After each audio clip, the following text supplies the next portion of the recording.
I'm Anya, 32, female, and my life was irrevocably split into two distinct parts, before and after, by a single sentence from my mother.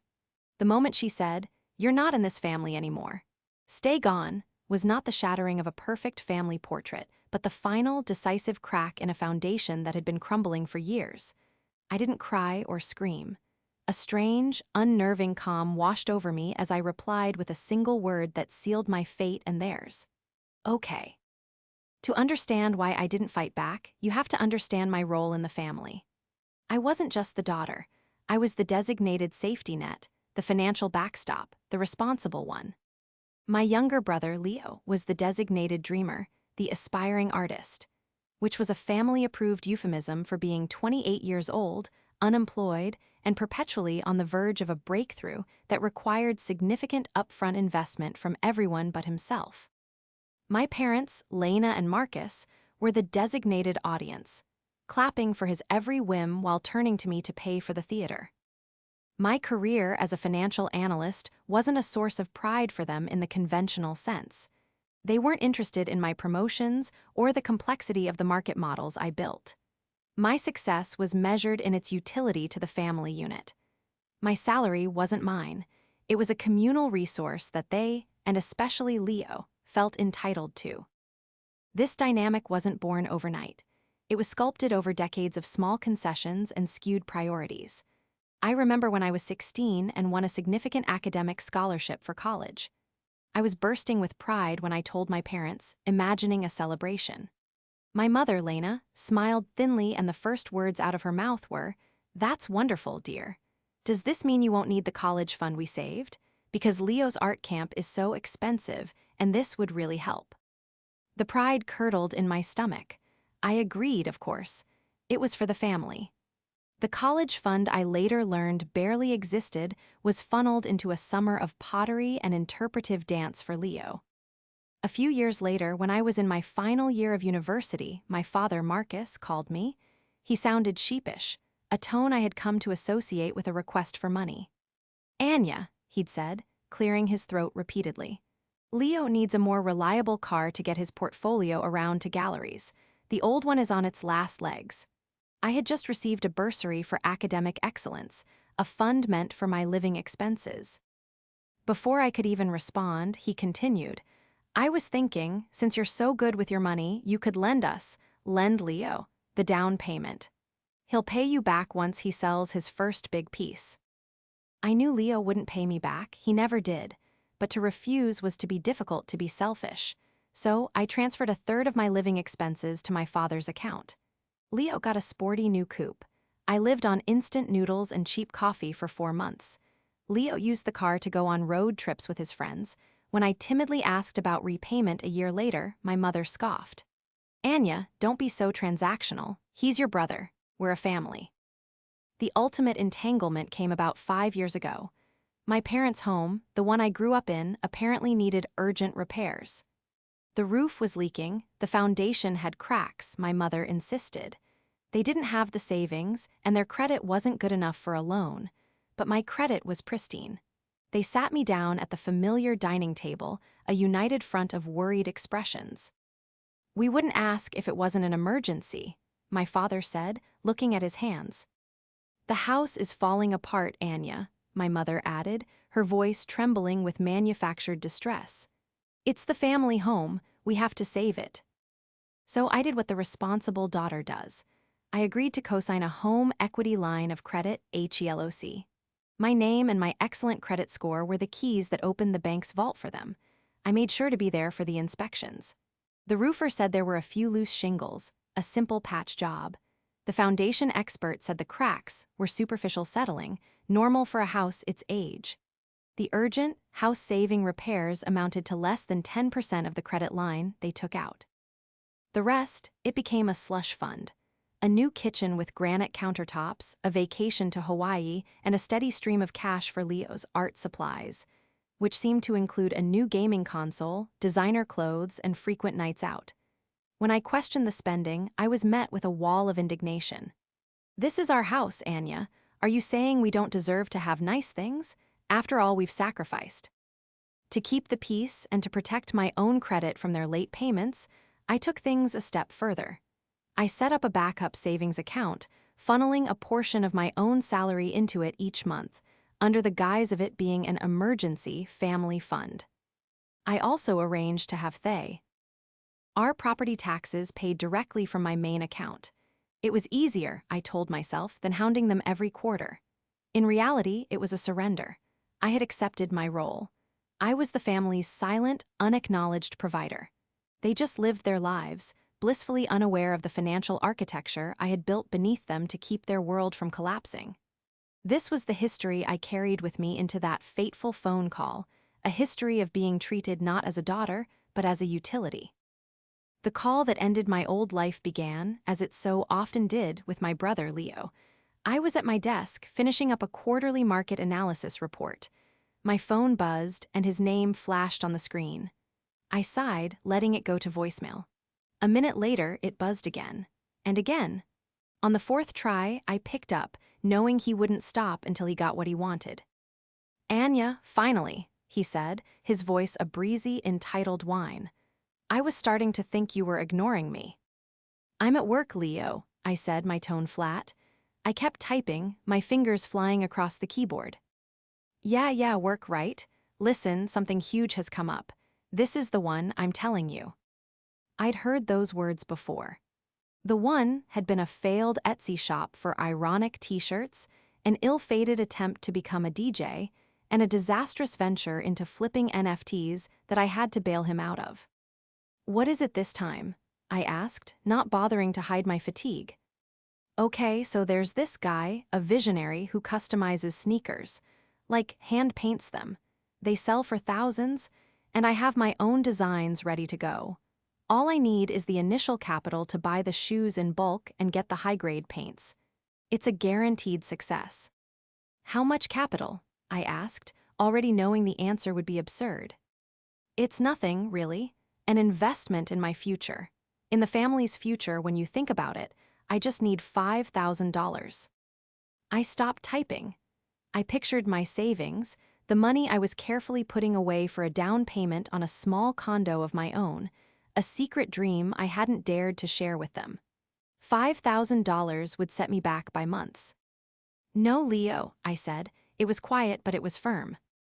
He was silent for a beat, thrown off. I rarely gave him a flat no. Usually, I would sigh and ask for a business plan he never had, delaying the inevitable. "What do you mean, no?" he asked, his voice losing its breezy quality. "It's an investment. It's $5,000 that I don't have to spare. The answer is no."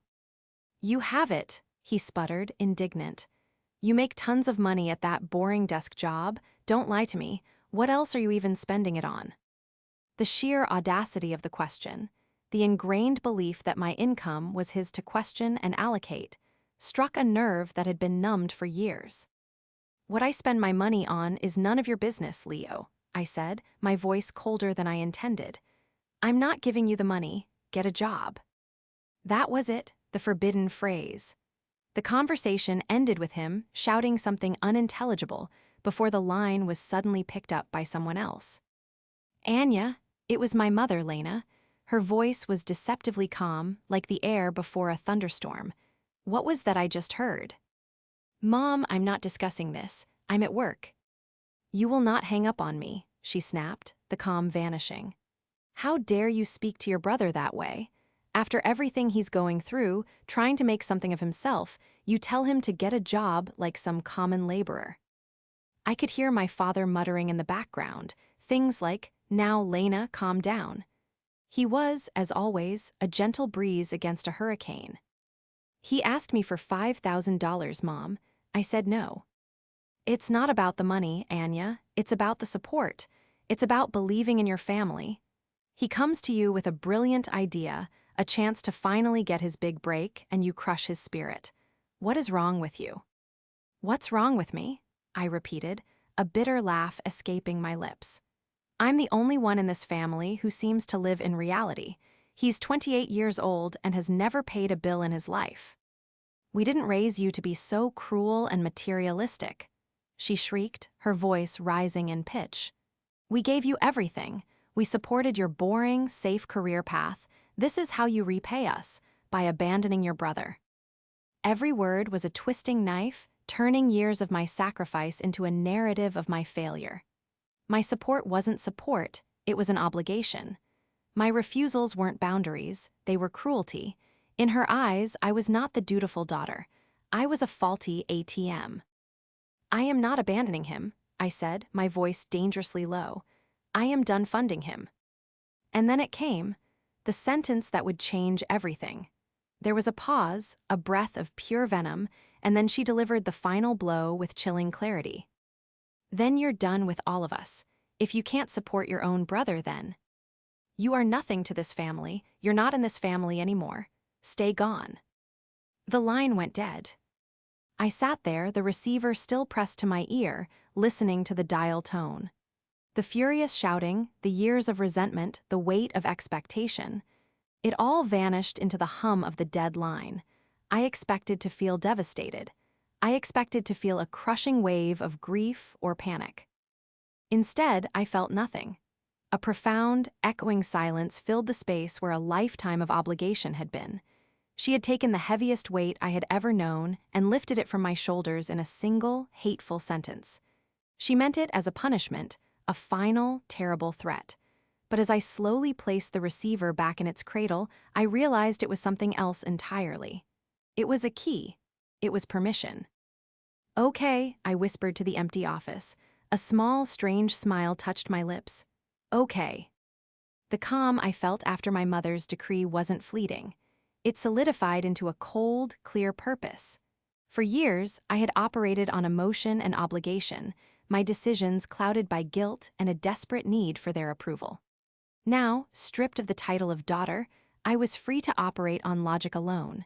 And as a financial analyst, logic was my native tongue. I didn't go home. Instead, I stayed late at the office, the quiet hum of the servers a comforting soundtrack to the task ahead. I pulled up a fresh spreadsheet. In the first column, I listed every financial entanglement I had with my family. Cosigner on the home equity line of credit, HELOC. The emergency backup savings account, funded 100% by me. Automatic property tax payments for their home, paid from my personal checking account. Leo's cell phone plan, a line on my family plan that he'd had since he was a teenager. My mother had said to stay gone. She had declared me not in this family anymore. I was simply going to honor her request in the most thorough way I knew how. I was going to make it official on every financial statement and legal document I could. I started with the biggest and most dangerous tie, the HELOC. I pulled up the online portal for the bank. The outstanding balance was just over $60,000. I could see the transaction history, the lump sum for the kitchen remodel, the smaller withdrawals for their Hawaiian vacation, and 1,000 other little cuts for living expenses. My stomach churned, not with anger anymore, but with a sense of clinical detachment. It was a bad investment, and it was time to divest. I found the customer service number and stepped into an empty conference room. "Hello, thank you for calling Premier National Bank. How can I help you?" A cheerful voice chirped. "Hello," I said, my voice even. "I need to inquire about the process for removing a cosigner from a home equity line of credit." I gave him the account number. There was a flurry of typing on the other end. "Okay, ma'am, I see the account. You are listed as the primary cosigner, Anya." He verified my last name and date of birth. "Are you looking to refinance the loan in the other party's name?" "No," I said. "I am looking to be removed from the loan entirely. I am severing my legal and financial responsibility for this debt." There was a pause. The cheerful tone was replaced by a more cautious, professional one. "Ma'am, as a cosigner, you are equally responsible for the full balance of the loan. To remove yourself, the other party, in this case, Marcus and Lena, would need to reapply for the loan on their own and qualify based on their own income and credit." "I understand," I said. "And what happens if they don't qualify?" Another pause. "Well, ma'am, if a cosigner is removed and the remaining borrowers cannot qualify on their own, the bank would be forced to call the loan due." The full outstanding balance would need to be paid immediately to avoid default. And if they default on a HELOC would trigger foreclosure proceedings on the property, he said, his voice now grave. The words hung in the air. Foreclosure proceedings. This was the reality they had been insulated from, the consequence they had never had to face because I had been their shield. I understand the consequences, I said, my voice unwavering. Please begin the process immediately. Send whatever paperwork is required to my personal address on file, not the property address. He confirmed he would initiate the process, which would trigger a formal review of my parents' financial standing. I knew what the outcome would be. Their pensions were meager, and their credit was shot. They would never qualify on their own. Next, I logged into my personal banking app. I found the emergency backup savings account. It had a balance of $8,452.37. My money, every cent of it deposited from my salary. I didn't hesitate. I created a new savings account under my name only, titled My Future. I transferred the entire balance over. The transaction was instant. The Miley Emergency Fund was now my personal freedom fund. Then the property taxes. I navigated to the county tax payment portal. I found the scheduled payment for their address, set to withdraw from my checking account in 2 weeks. With a single click, I deleted the schedule. A pop-up asked, "Are you sure you want to cancel this automatic payment?" I clicked yes. A wave of relief, so pure and potent it almost made me dizzy, washed over me. Finally, the cell phone. I logged into my mobile account. 3 lines, mine, my mother's, my father's, and a 4th, Leo's. I clicked on his number. Suspend line, cancel line. I chose the latter. A prompt warned me the number would be lost forever. I confirmed the cancellation. By morning, Leo's phone would be a useless brick. I leaned back in the office chair, the spreadsheet on my screen now filled with notes in the second column. Initiated, completed, canceled. It was a declaration of independence written in the language of finance. I had not been yelling or crying. I had been methodical, precise, and thorough. My mother wanted me gone. As of tonight, in every way that had mattered to them, I was. I slept that night better than I had in a decade. There was no knot of anxiety in my stomach, no subconscious dread of a phone call about a new, unforeseen expense. For the first time, my financial future felt entirely my own. I woke up with the sun, made a cup of coffee, and sat by my window, watching the city come to life. The peace was delicious. It was a foreign, intoxicating feeling. It lasted until exactly 7:01 a.m. My phone, sitting on the kitchen counter, began to buzz violently. The screen lit up with my father's name. I looked at it, my heart rate picking up slightly, not with fear, but with a strange sense of anticipation. This was it. The first echo. I let it ring. He would be panicking. He would leave a frantic voicemail. He didn't. He called back immediately, and again. On the third call, I answered and set the phone on the counter, putting it on speaker. I didn't say a word. I just sipped my coffee. Anya, are you there? Pick up." My father's voice was a ragged, breathless gasp. He sounded like he'd just run a marathon. "Anya, please, something's happened." I remained silent, listening. "The county, they sent an email, an official notice. It says the property tax payment was canceled and that we're in arrears. It says, Anya, it's talking about delinquency and seizure of property. It says they'll put a lien on the house. What is going on? I thought you paid it." His voice cracked on the last sentence. The panic was quickly giving way to accusation. The unspoken question hung in the air. What did you do? I took another slow sip of my coffee. The silence stretched.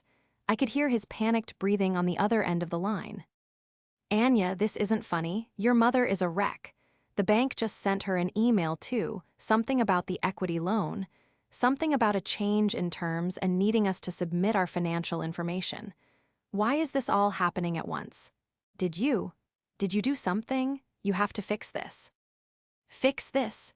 The 2 words that had defined my role for so long. I was the fixer, the cleaner, the one who made the problems go away.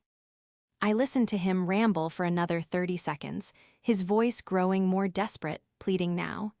He started talking about my mother, how upset she was, how this was going to put her in an early grave.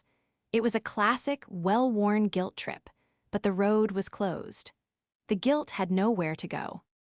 Without a word, I reached over and ended the call.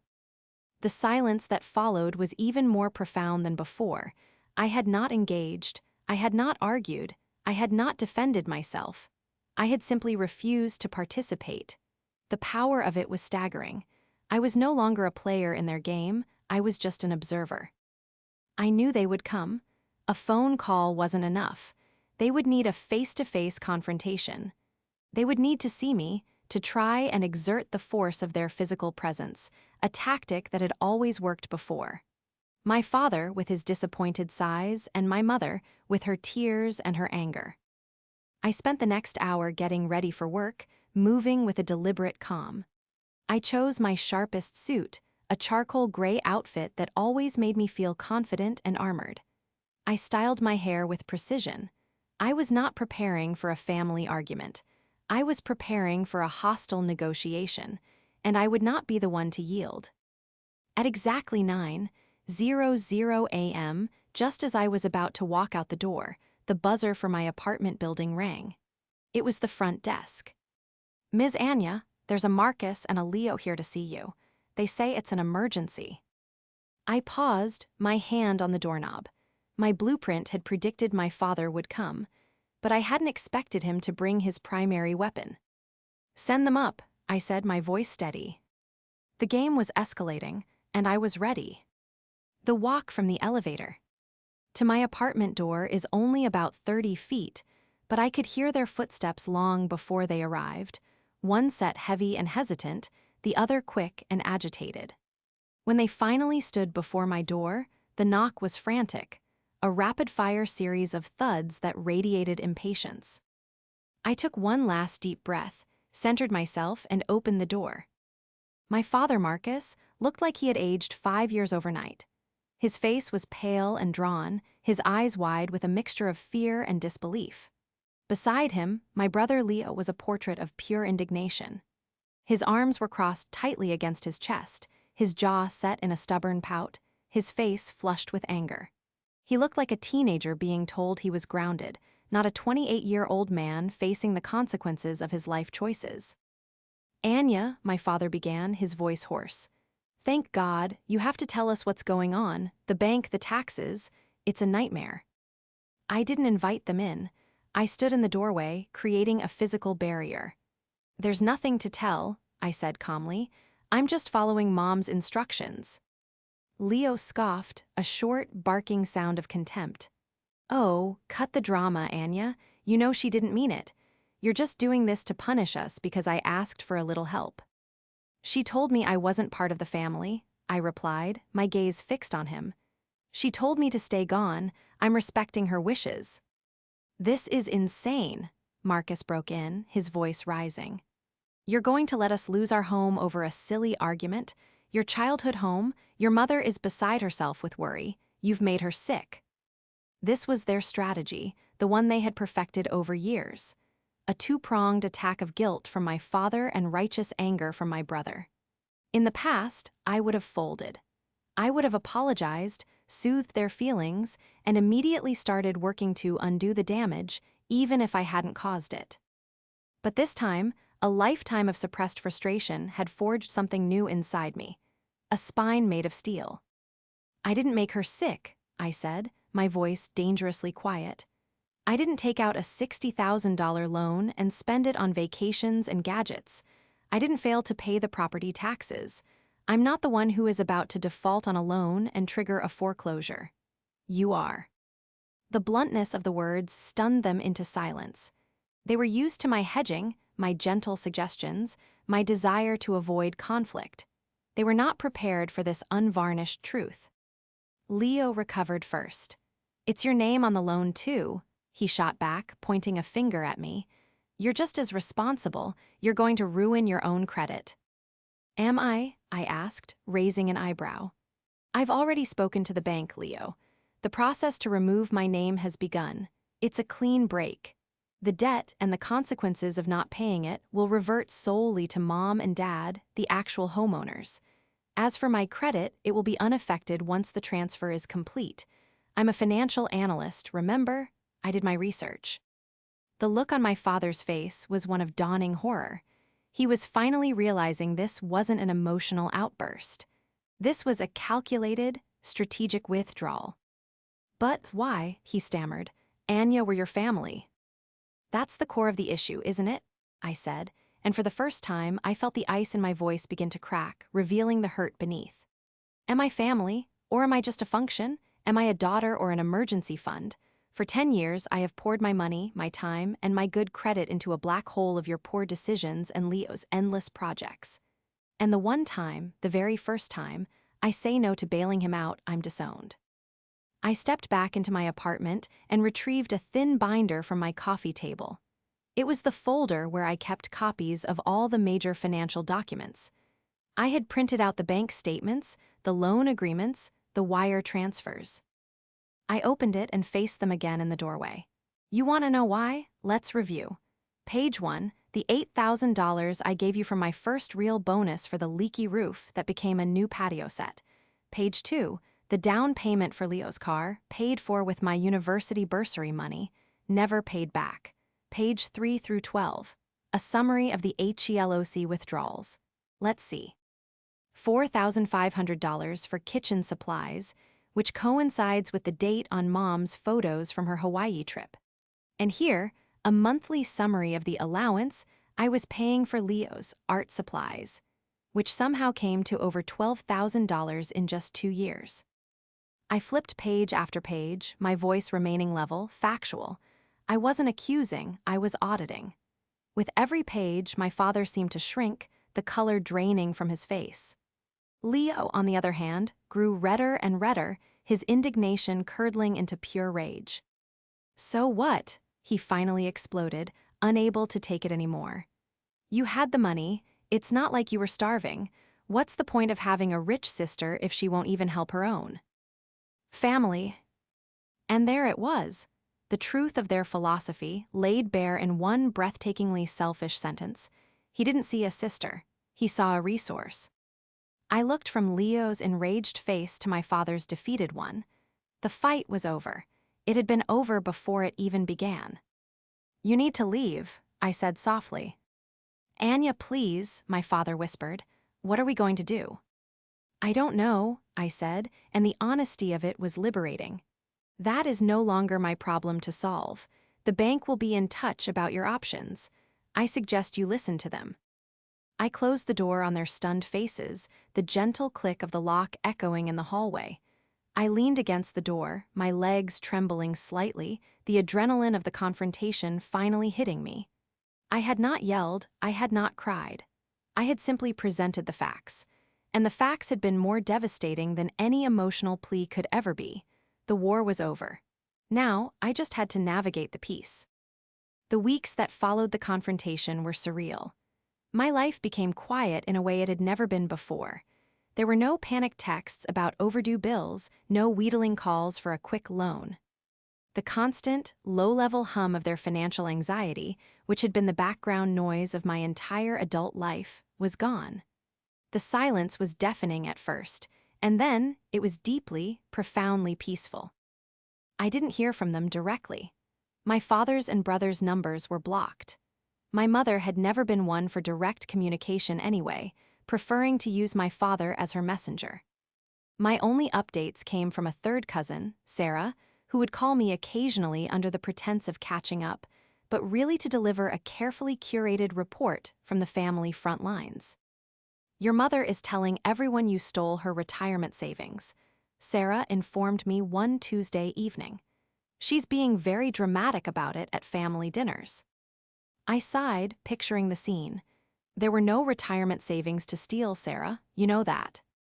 "I know, and you know it, but Aunt Lena is a great storyteller," she said with a hint of sympathy. "The house is officially on the market. The for sale sign went up last week. It's the talk of the neighborhood." The news sent a pang through me, but it wasn't grief.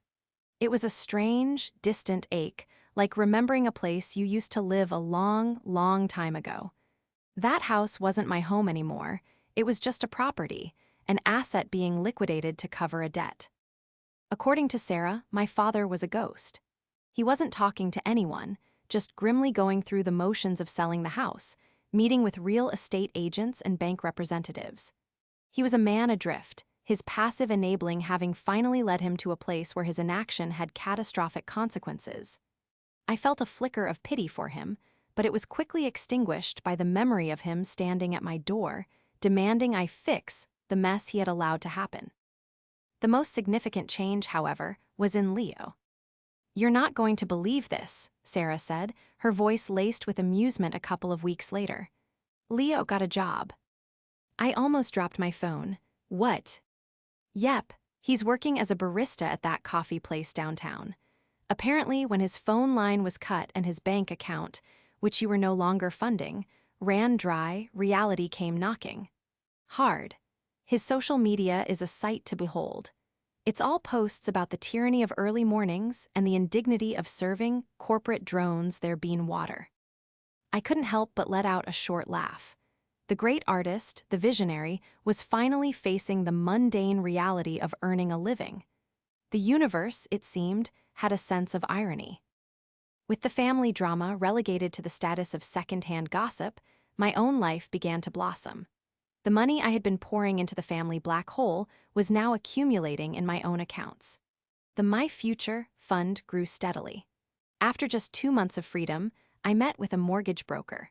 I was pre-approved for a loan on a beautiful one-bedroom condo in a neighborhood I loved, something that would have been a distant dream just a few months prior. I reconnected with friends I had drifted away from because I was always too busy or too stressed dealing with a family emergency. I joined a hiking club and spent my weekends exploring trails, breathing in fresh air, and feeling the physical and metaphorical distance between my past and my present grow. One Saturday afternoon, while shopping for furniture for my new condo, I felt a moment of panic. It was a phantom feeling, a muscle memory of guilt. Should I be spending this much? What if Mom and Dad need something? What if Leo has an emergency? The thoughts came, unbidden, a ghost of my former self. But then I took a deep breath. They weren't my responsibility anymore. I looked at the sleek, modern couch I wanted, and I bought it. It was an act of defiance, a declaration that my life, my money, and my future were finally, completely my own. The new reality was taking hold, and it was better than I ever could have imagined. Several months after the sale sign went up, I drove down my old street. It was an impulsive decision, a need to see the final chapter for myself. And there it was. A big, sold banner stretched across the real estate sign on the lawn. The house looked different, smaller and less significant than it was in my memory. It was just a building, a collection of wood and brick that new people would soon call home. The ghosts of my childhood, of arguments and expectations, had been exorcised. My cousin Sarah had given me the final update a week earlier. My parents had sold the house, paid off the HELOC and some other debts, and used the small remaining equity to get a 2-bedroom apartment in a complex on the other side of town. Leo, to everyone's astonishment, was still employed.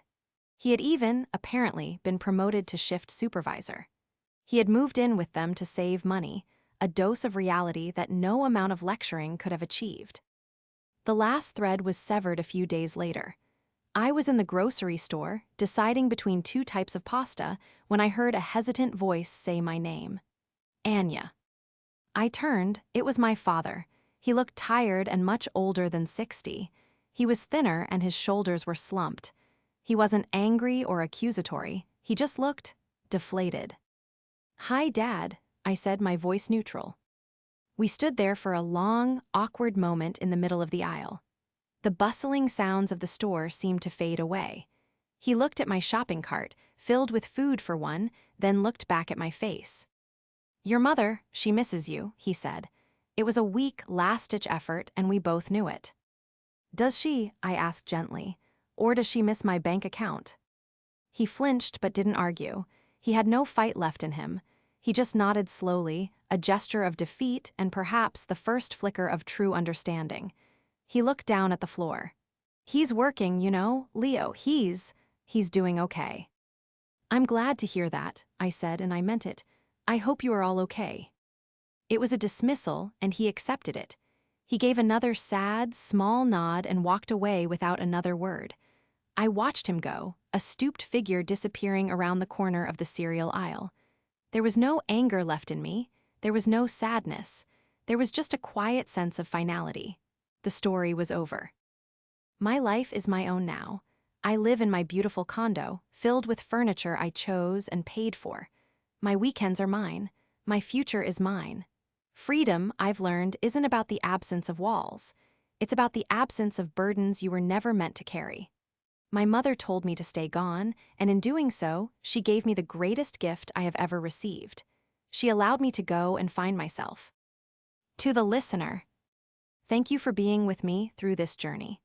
Maybe this story resonates with you, or perhaps it has brought up questions about your own life and relationships. Setting boundaries is one of the hardest but most necessary things we can do for our own well-being. It's a reminder that we can't set ourselves on fire to keep others warm. Have you ever had to make a difficult choice to protect your own peace?